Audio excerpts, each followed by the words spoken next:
Welcome to Tracing Your Family Roots. I'm Janelle Blue, past president of the Mount Vernon Genealogical Society, who is also the sponsor of this program. And our guest today is Arthur L. Johnson. He's an Alexandria, Virginia native, which is rare, and also a member of our organization.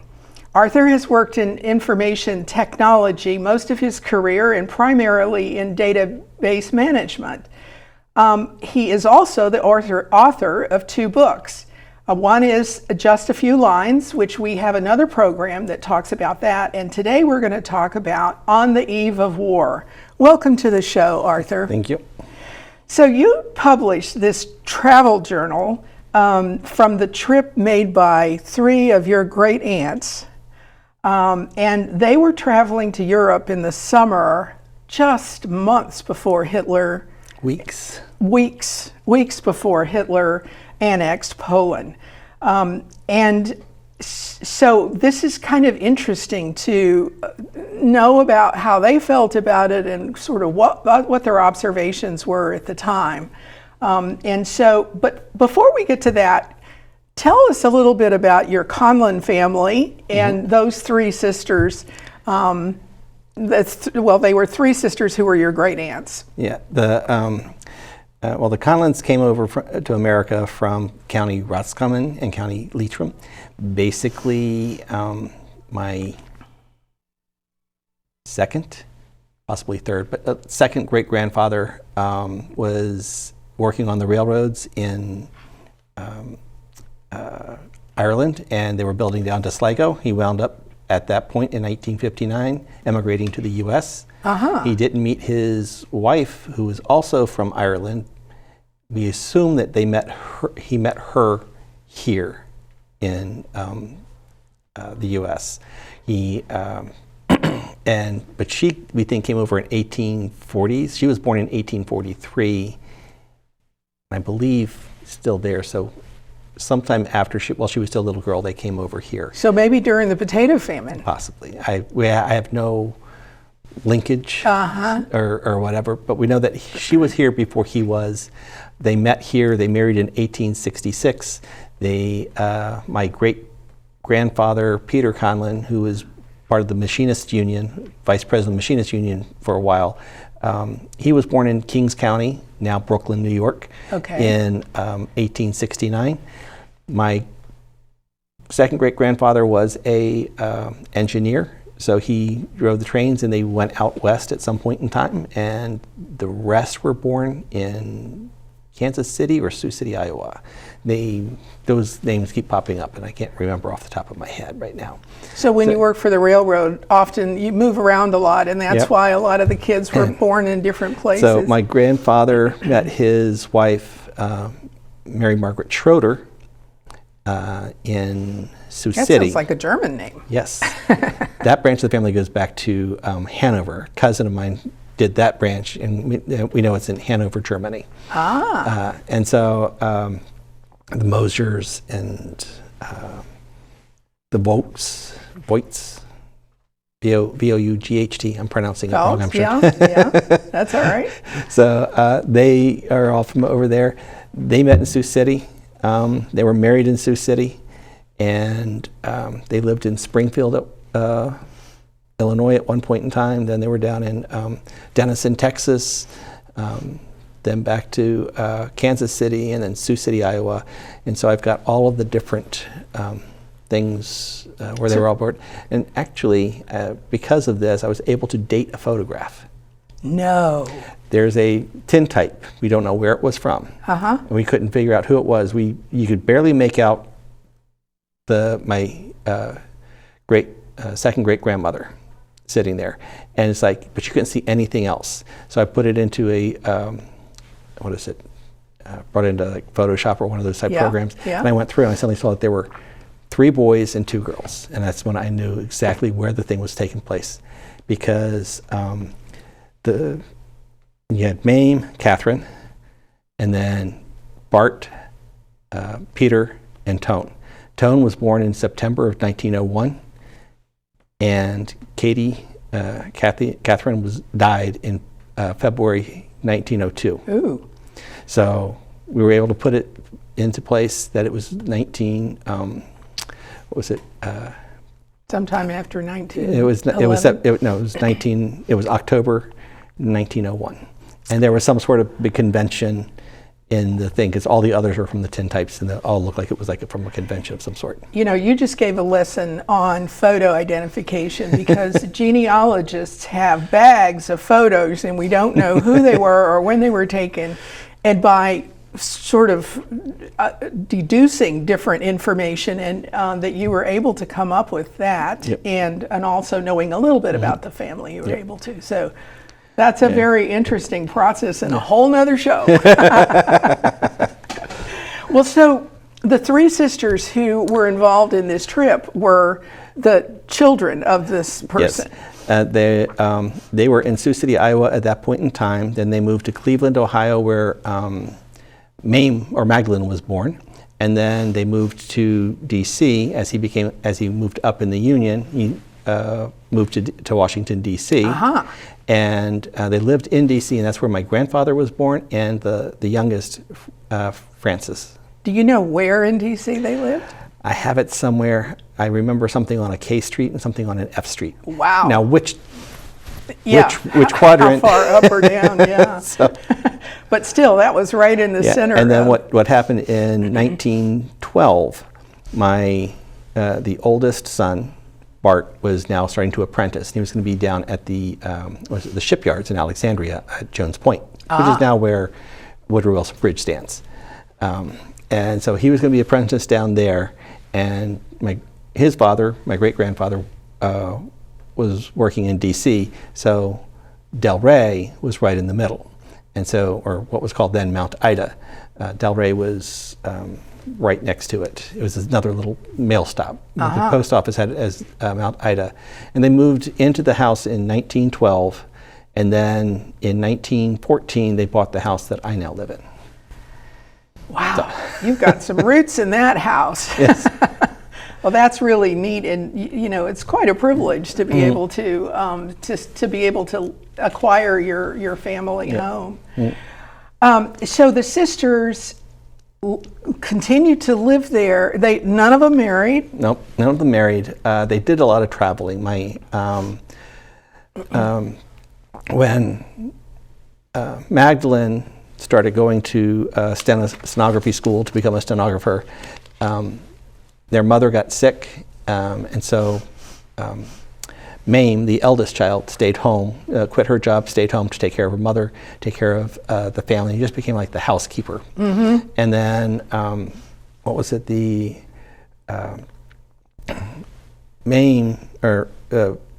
Magdalene eventually went to work for the Department of Agriculture? No, she went to work for the railroads first. Oh. Southern Railroad. Oh, that's right. And she was in at the Southern Railroad traveling a lot, and that's how they got the traveling bug. Yeah. And they would travel all over the place. And she took full advantage of the employee benefits. Which was after 6 months or something you got a ticket for so long, and then after so many years you got 2 tickets for travel, and then you also got reduced rates. I can't remember all the different things that was going on. So they took full advantage of it. And they started traveling a lot. But then she also wanted to become a lawyer. And so she went to night school to finish her high school, and then to finish, she got her law degree in 1933 or 34, because she says in one document it was 33, but there's a picture dated 1934, so. Typical.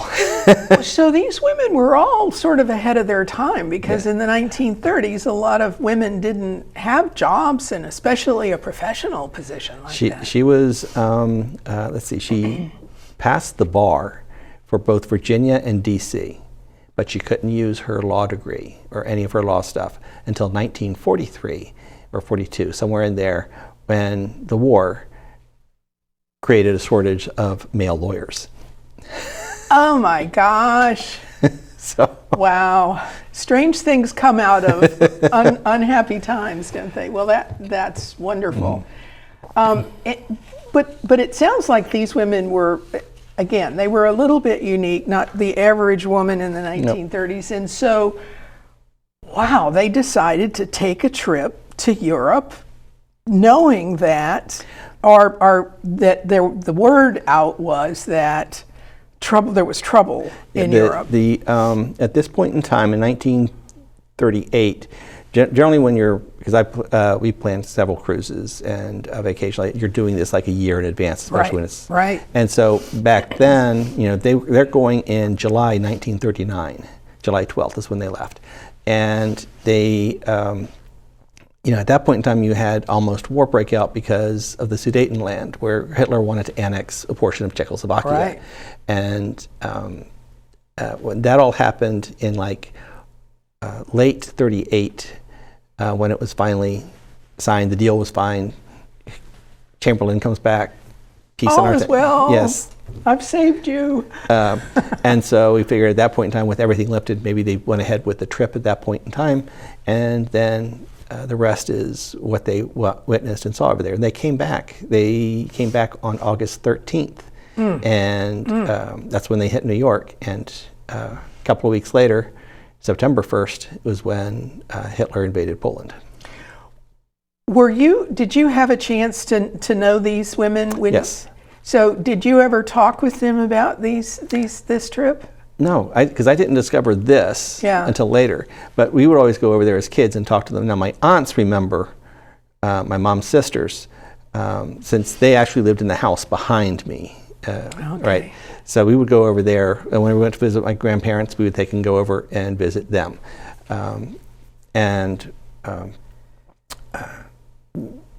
She remembers them sitting down and telling the story, showing picture albums, which I don't have all the picture albums from that trip. I would love to. Yeah. I'm pretty sure they're somewhere in all the stuff that's going on. So I've got the letters, I've got the photo albums that show the Army camp on St. Asaph's racetrack in 1918. Oh my gosh. But I don't have the pictures from that trip. So it would be nice. So how did you get all of these letters? My grandmother saved everything. I mean, just everything. And so the room was packed with all sorts of stuff. And as we were cleaning things out, here's some, she saved all the letters. I actually have a box when my great-grandfather would travel around. He would send postcards to all the kids. And there's a box of postcards from all of his travels when he was with the Union. Oh my gosh, and you've got all of I've got those. I haven't figured out what to do with them just yet. You're so lucky to be the one who everybody sent stuff to or gave, or maybe you were the only interested person in the family. That's possible for right too, now, sometimes. So. Well, you're doing good stuff with that other people will eventually be able to benefit.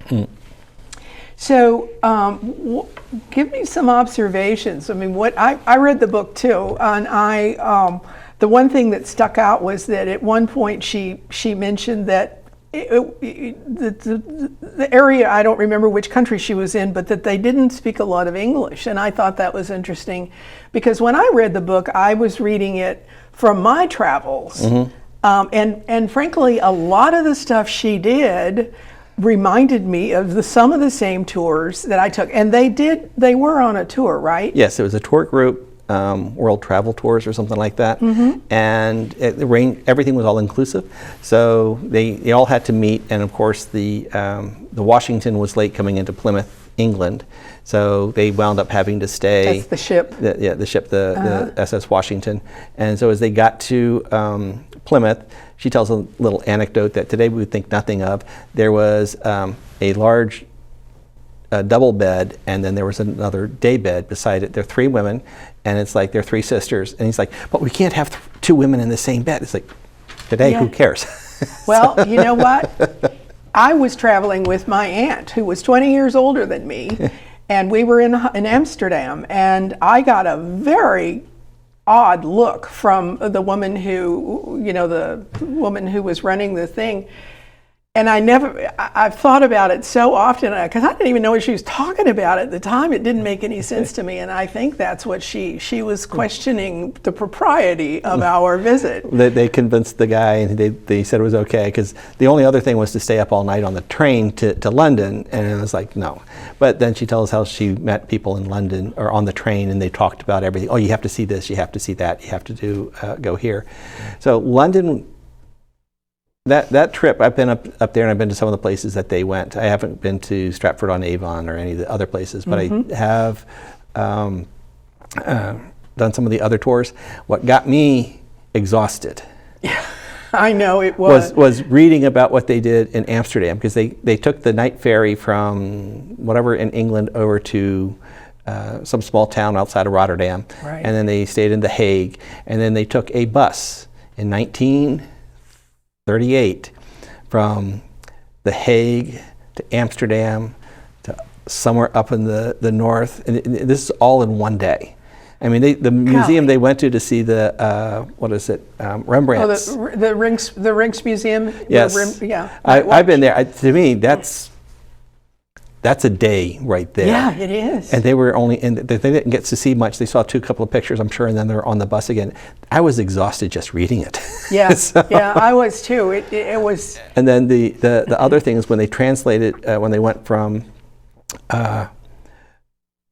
into Belgium, because one of the ladies came over on the Bremen, which was a German liner. Oh yeah. She was pulled aside. And then when she came back, the first thing she did is she scraped off the sticker from the Bremen. She figured out that wasn't a good thing.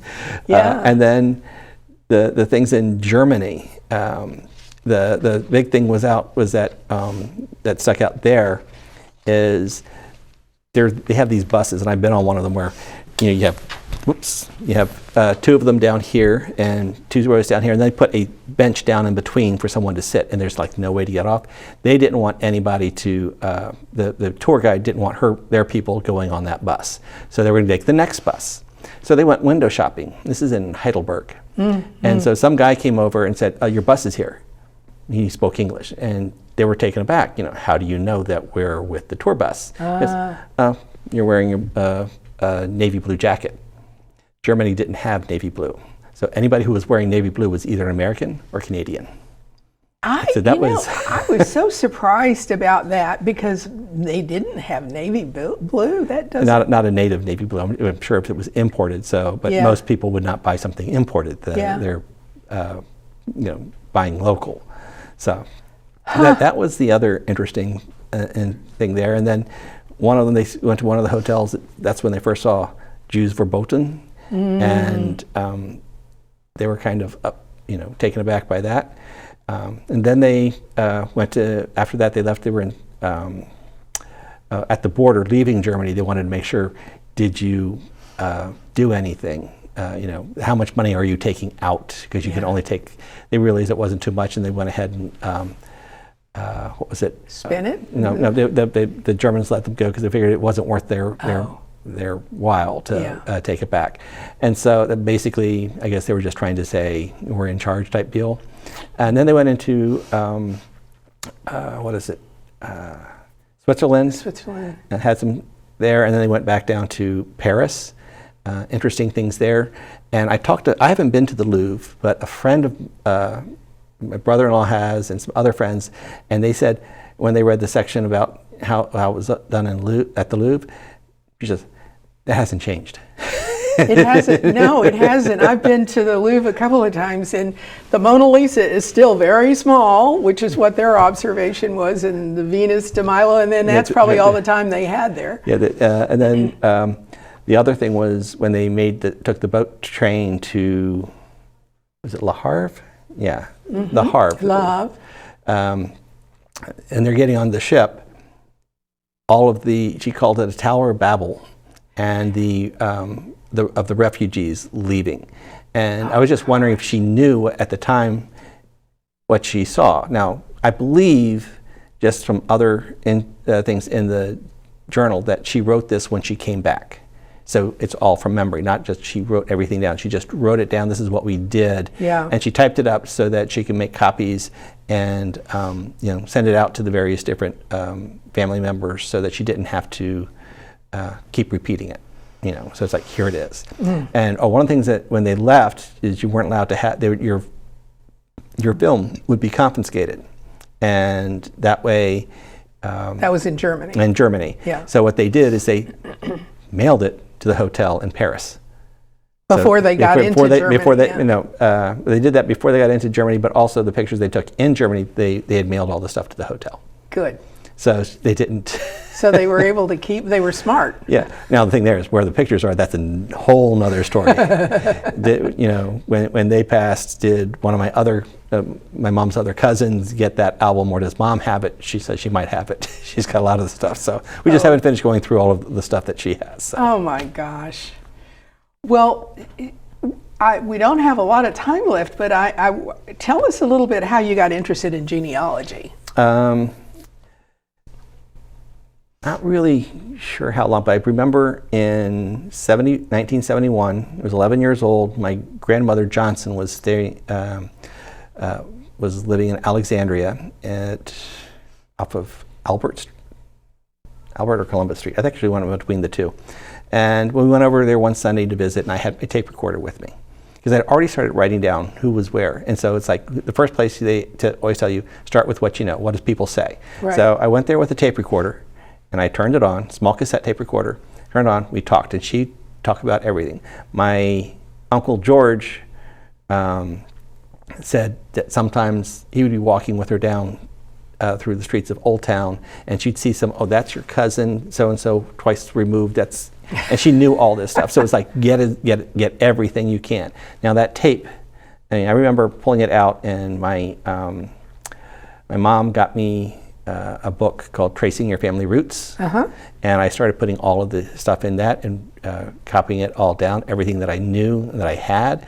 And that tape was used to fill that out, but that tape is gone. You still have what you filled out the book. Yes, so you still have that? Yeah, I still have that. That's all also into, I have Family Tree Maker. I also had Reunion on the Mac at one point in time. And then I also have it up on Ancestry, trying to get everything all synced up. So getting all of those together. I think I also have a small one on, what's the other one? Family Roots? Family Tree Maker, you said that? Oh, Roots Magic. With the church. Family Search. Family Search. Okay, yeah. So they've got a link with Family Tree Maker as well. So I've got a small one there and others. Trying to find out my Johnson side. Now my two maternal, my mother's family and my father's mother's family have both been here for ages. My father's mother was a Paget. Her mother was a Griffith. They've been here for a while. English yes, names. So they've been in Alexandria for a while. I remember going into Gadsby's Tavern, and there's a picture of a Samuel Griffith, 1857, or is it 1757? One of those older ones. Like, I wonder if there's the name is the same. Is there a link? I have no idea. But it'd be nice to find that out. Yeah. And then you have on my mom's side. My mom's mom is from the Southwest Virginia, and they've got something going back to, it's the Sheltons and the Franklins going back to 1635. Nothing documented, just someone put in a thing somewhere, 1635 question mark. So a challenge for you now to see when I get there with all the other stuff I got going on.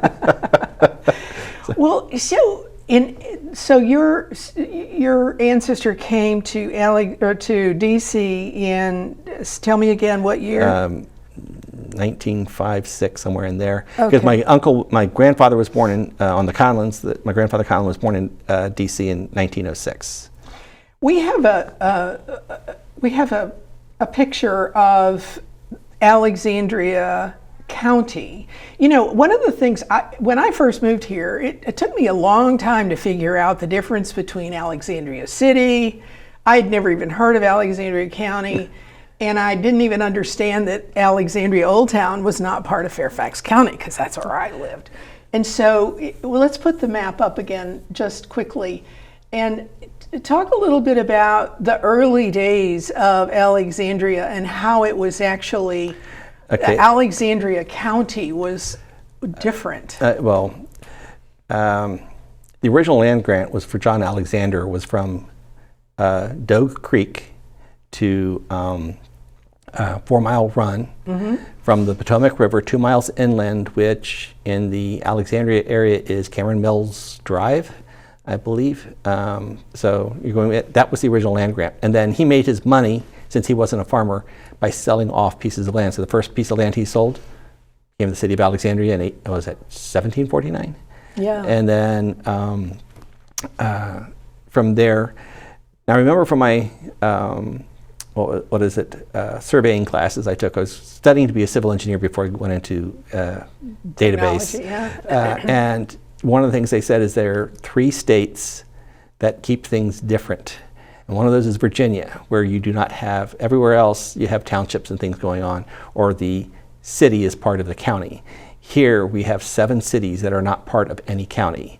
Falls Church, Alexandria, and I can't remember the other ones right now, but they're specific cities. Yep. Whereas Fairfax City is actually inside of Fairfax County. That's right. So oh my gosh. And then in about 1920, Arlington County separated from Alexandria County, I believe. No, they renamed themselves, and I want to say it was actually 1931 when they did it. The reason, because that was about the time City of Alexandria annexed up to 4 Mile Run to get the the revenue from Potomac Yards. Oh, the Potomac Yards, which now is huge. Arthur, we are running out of time, and I'm sorry to say that, because we still have a whole lot to talk about, but I thank you so much for being with us today. This has been very interesting, and good luck with with both of your books. Thank you. And I want to invite everyone to check out Mount Vernon Genealogical Society. We're at 1500 Shenandoah Road in Alexandria. We are still on Zoom right now, but we're soon to open it. We have a great library. We have family search access, so if you have a document that you can't open on a regular familysearch.org, you can come here to Mount Vernon Library, and perhaps you would be able to open it there. We have a lot of new special interest groups that are just starting. We've got a book club. We've got an African American special interest group. We're doing technology and other things. So check us out and see if there's something there that might help to promote your genealogical journey. Thank you for joining us today, and thank you again, Arthur. Thank you.